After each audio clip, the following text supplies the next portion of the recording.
Good morning. 4:45 ഞാൻ എഴുന്നേറ്റുടനെ നമ്മുടെ പ്രാഥമിക കാര്യങ്ങളൊക്കെ ചെയ്തിട്ട് നേരെ അടുക്കളയിലോട്ട് വന്നേ. അപ്പോൾ ഇന്നലെ പച്ചക്കറി മേടിച്ചുകൊണ്ട് വന്നിട്ടുണ്ടായിരുന്നു. അപ്പോൾ അതിനെ ഉപ്പുവെള്ളത്തിലിട്ടിട്ടാണ് ഞാൻ കിടന്നത്. രാവിലെ ഇനി അതിനെ കഴുകി വൃത്തിയാക്കി നമുക്ക് ഫ്രിഡ്ജ് സ്റ്റോർ ചെയ്യണം കേട്ടോ.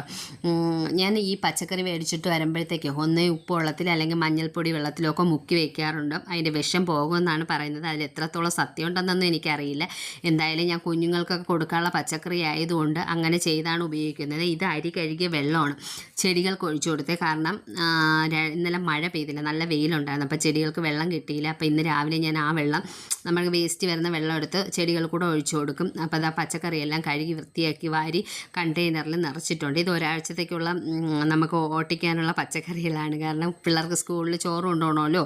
അപ്പോൾ ബീട്രൂട്ട് തോരൻ ഉണ്ടാക്കാമെന്ന് വിചാരിച്ചു. പിന്നെ അവിയൽ, മീൻ വറുക്കാനുണ്ട്, മോരുകറിയുണ്ട്. ഇതൊക്കെയാണ് ഇന്നത്തെ ഉച്ചയൂണിനുള്ള കറികൾ കേട്ടോ. അപ്പോൾ ഇതിൻ്റെ ഇടയിൽ ഞാൻ വീഡിയോ എടുത്തപ്പോൾ എന്തോ കേട്ടോ, ഫോൺ എന്തോ ഇങ്ങനെ വന്നു. ഞാൻ എഡിറ്റ് ചെയ്തപ്പോഴാണ് ശ്രദ്ധിച്ചത് വീഡിയോയ്ക്ക് ഒരു തല തിരിഞ്ഞതുപോലെയൊക്കെ വന്നിട്ടുണ്ട്. പിന്നെ ഞാൻ അത് അങ്ങനെ എഡിറ്റ് ചെയ്ത് വെച്ചു കേട്ടോ. അതെന്താണ് പ്രശ്നമെന്ന് എനിക്ക് മനസ്സിലായില്ല. അപ്പോൾ ഫോണിൻ്റെ വലിയ കാര്യങ്ങളൊന്നും എനിക്ക് അറിഞ്ഞൂടാ. ഞാൻ എടുക്കുന്ന വീഡിയോ അതുപോലെ എഡിറ്റ് ചെയ്താണ് ഇടാറുള്ളത്. അപ്പോൾ അതാ കുടിക്കാനുള്ള വെള്ളം കഴിഞ്ഞിട്ടുണ്ടായിരുന്നു. അപ്പോൾ അതെടുക്കാനായിട്ട് ഞാൻ പോയി. അപ്പം നേരെ നല്ല പുലർന്നിട്ടില്ലേ. സ്ട്രീറ്റ് ലൈറ്റ് ഉണ്ട് ഞങ്ങളുടെ കിണറ്റിൻ്റെ അടുത്താണ് സ്ട്രീറ്റ് ലൈറ്റ്. അതുകൊണ്ടാണ് ഇത്രയും വെട്ടം അടിക്കുന്നത് കേട്ടോ. പിന്നെ പൂച്ചക്കുട്ടന്മാരുണ്ട് എനിക്ക് കൂട്ടിന്. രാവിലെ എഴുന്നേൽക്കുമ്പോൾ അവരാണ് എൻ്റെ കൂട്ട്.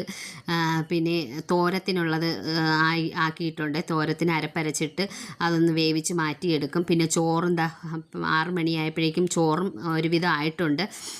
പിന്നെ ശ്രീധുവിനെ വിളിച്ചിടത്ത് യോഗ ചെയ്യിപ്പിക്കാൻ ഇരുത്തിയിട്ട് ഞാൻ മീൻ വെട്ടാൻ പോയി. ശ്രീധു തന്നെയാണ് പിന്നെ എനിക്ക് വീഡിയോ എടുത്തു തന്നത്. മീൻ വെട്ടാൻ നേരത്തെ എൻ്റെ പൂച്ചക്കുട്ടന്മാരുണ്ട് തല കഴിക്കാനായിട്ട്. പിന്നെ അവിയലായിട്ടുണ്ട്, മീൻ വറുക്കാൻ എടുത്തു വെച്ചിട്ടുണ്ട്, തോരനായിട്ടുണ്ട്. ഈ പേരയിൽ നമുക്ക് കുടിക്കാനുള്ള വെള്ളത്തിൽ ഇടാനുള്ളതാണ്. ഞാൻ ഓരോ ദിവസം ഓരോ ടേസ്റ്റിലാണ് കുടിക്കാനുള്ള വെള്ളം ഉണ്ടാക്കുന്നത്. പേരയില ഇടും, കറിവേപ്പില ഇടും, തുളസിയില ഇടും, അങ്ങനെ ഓരോ ടേസ്റ്റിൽ വെള്ളം ഉണ്ടാക്കും കേട്ടോ. ഇത് പാൽപ്പാടയാണ്. ഇന്നലെ പാല് കാച്ചി ഫ്രിഡ്ജ് സ്റ്റോർ ചെയ്തതാണ്. ഇന്ന് രാവിലെ എടുത്ത് അതിൻ്റെ പാട നമ്മൾ കോരിയെടുക്കും.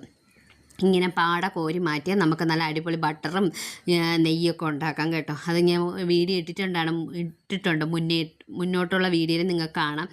അപ്പോഴേക്കും നമ്മുടെ ഊണൊക്കെ റെഡിയായി. തോരനായി, ചോറായി, മീൻ വറുത്തതായി, അവിയലായി, മാങ്ങ അച്ചാർ, മോരുകറി എല്ലാം റെഡിയായിട്ടുണ്ട്. അപ്പോൾ ഇതൊക്കെയായിരുന്നു നമ്മുടെ കുഞ്ഞടുക്കളയിലെ കുഞ്ഞു വിശേഷങ്ങൾ. പിന്നെ നിങ്ങളുടെ പ്രത്യേകിച്ച് പറയാനുള്ളത്, എൻ്റെ വീഡിയോയ്ക്ക് നിങ്ങളുടെ സപ്പോർട്ട് ഞാൻ പ്രതീക്ഷിക്കുന്നു. ലൈക്കും സബ്സ്ക്രൈബും ഷെയറും ഒക്കെ പ്രതീക്ഷിക്കുന്നുണ്ട് കേട്ടോ. അപ്പോൾ താങ്ക് യു.